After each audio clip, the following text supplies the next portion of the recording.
Mr. Franco, welcome to the show all the way from one coast to the other. You're out there in California. I'm over here on the East Coast. It's dark here while we're recording this, but welcome to the show, man. Thanks for having me, Brett. I'm excited to be here, man. Where I'm at is in California. Have a business really focused around affordable housing, and we have a mobile home company that pretty much builds or converts old mobile home trailer-like homes and converts it to large, luxurious 1,700 square foot homes with 12-foot high ceilings, quartz countertops, that sort of thing. Oh, So wow. yeah, that's what we're doing now. Wanted to find a way to help create a stepping stone for people that can't yet afford real estate, but how do we create a stepping stone to help ease them out of that rental rat race to a better model? So explored affordable housing through the government. I really hated how the government worked at that time. And I accidentally stumbled across mobile homes. And from what I thought were trailer trash or a place for criminals, because that's what I saw in the movies, it was actually far from that. I realized that these are actually great communities where families are starting their financial building journey.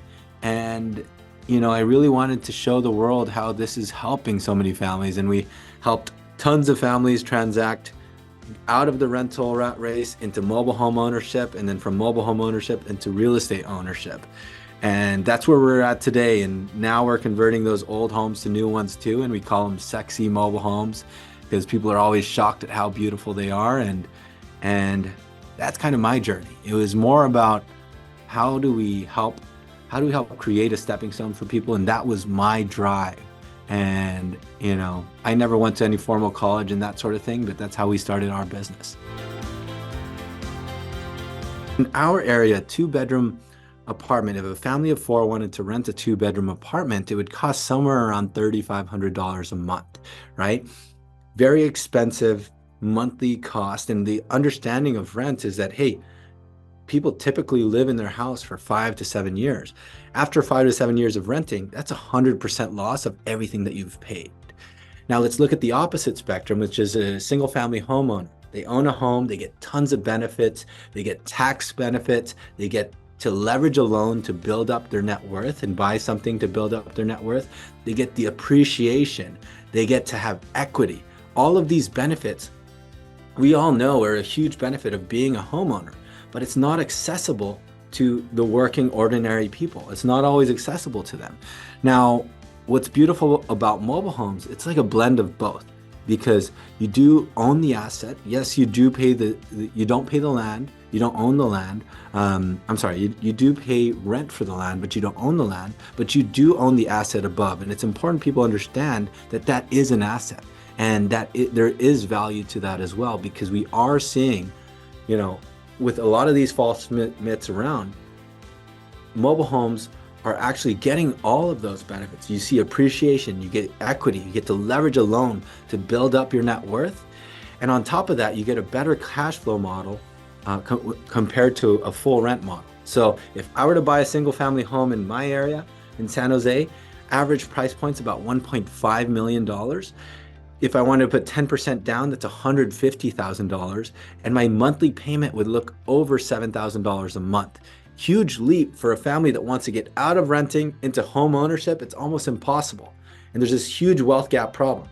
And if we look at the mobile home picture, which is like that hybrid model of ownership and renting, your space rent's typically about $1,100, 10% down instead. A purchase price of a mobile home is about $350,000 in our area. 10% down is $35,000. And their monthly payment on the mortgage would be about $2,800 a month. So instead of that huge leap, their total payment is under $4,000 a month. However, it's a much better cash flow compared to a full 100% loss on a rental model. Just by shifting to a mobile home, they've improved their cash flow to pay for something that they own, that they get the tax benefits, they get to buy an asset that's appreciating and build equity. And 5 years later, after all the appreciation, they have an asset that they can sell off and then be able to afford a single family home. You have bad owners, you have good owners. Yeah. And they say this similar to apartment housing. You know, there are bad apartments, and then there's luxury style apartments as well, right? So you have a full spectrum, and it's the same with mobile homes as well. Most people only see that mobile homes are all, you know, trailer trash, bad stigmas, that sort of thing. But the truth is that there's a full spectrum of mobile home communities, and some that are much nicer than single family home communities. With right next to golf courses, they have tennis courts, spas, they have private gyms for their residents, right? And the key of it is helping the public understand that there is a full spectrum of options.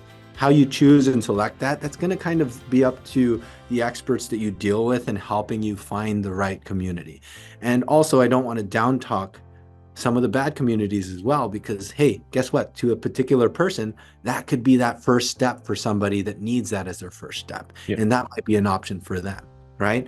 But to answer that, it really comes down to who you're working with that nationally to kind of help guide you through that. But first, know is that there are those options out there. I mean, in California, we have more than 4,000 communities alone. And I'd say, you know, in San Jose, there's a few unique bad parks, yes. Mm-hmm. But more than 80% of the communities are actually very great communities. What I love about our approach towards it is it's not fully exactly that. We actually set up a system to where we help guide the residents themselves to basically understand the asset that they have, and we help, you know, provide systems for them to be able to gain equity from it as well.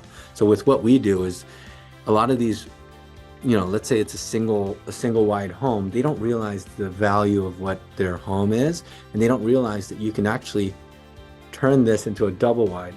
I'll put numbers in our area, but it's different in Atlanta and that sort of thing. Someone owns a single wide, let's say it's worth $100,000. If they work with us to convert this single wide to a double wide, beautiful, sexy mobile home, you know, 1,500 square foot, 3-bedroom, 2-bath, it would cost somewhere around $250,000, right? They can get a loan on that, whatever. But the new, you know, the new resale appraised value of that mobile home itself could be around $400,000, right? How do we create win-win solutions for the residents, for the park owners, and for the families to have more space? And in return, both are providing value as far as creating more affordable housing in this area, right? Yeah. And that's kind of the key of how we run our model, is to be win-win to both parties, because one is it inspires the neighbors to also raise the value of their unit, but simultaneously you have the park residents feeling nice that there's newer homes available, and the ratio of the new homes are increasing in the community as well.